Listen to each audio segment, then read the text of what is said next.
So basically, Peter Navarro is out here pushing this debunked Russia hoax to distract from the Trump GOP scandals. In this video, we're going to see him spiral into a fact-free rant, throwing out old conspiracy theories, name-dropping political enemies, and desperately trying to pull focus from the real scandals closing in on his party. Let's watch the full clip, and then I'll give you my thoughts at the end. Now, let me just really shift gears radically, because I want to talk a little bit about the Russia hoax, the Grassley report, and the Durham Annex, which came out last week. I had been working with Senator Grassley's office. I got to give him three cheers, because he's been working relentlessly to get out the information about the Russia hoax. And here's what I want to say. I went to prison,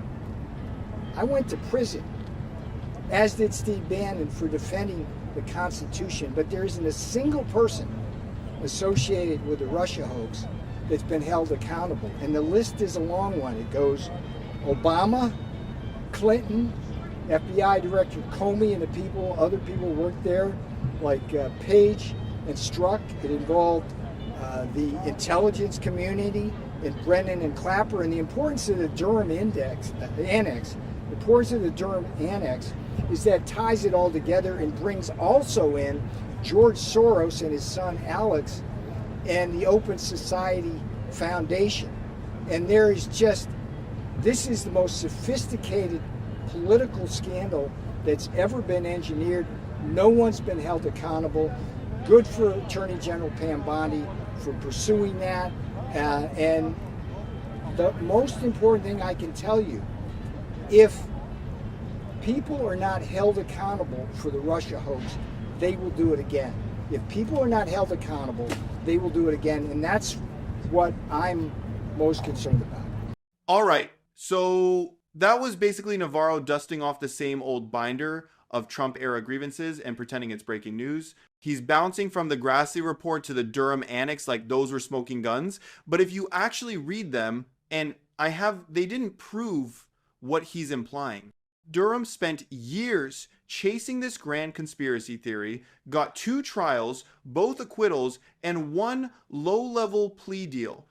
No magical Obama, Clinton, Soros cabal uncovered, nothing tying Brennan or Clapper to some engineered scandal, just a lot of wasted taxpayer money and a sad whimper of an ending. And that I went to prison for defending the Constitution line, that's him spinning the fact that he ignored a lawful congressional subpoena about January 6th. The Constitution gives Congress oversight powers. You don't get to defy that and then cosplay as some patriotic martyr. Also, the Soros bit, yeah, that's the classic right-wing conspiracy cherry on top. If your argument hinges on, and then Soros did it, you've left the land of evidence and entered the clickbait wilderness.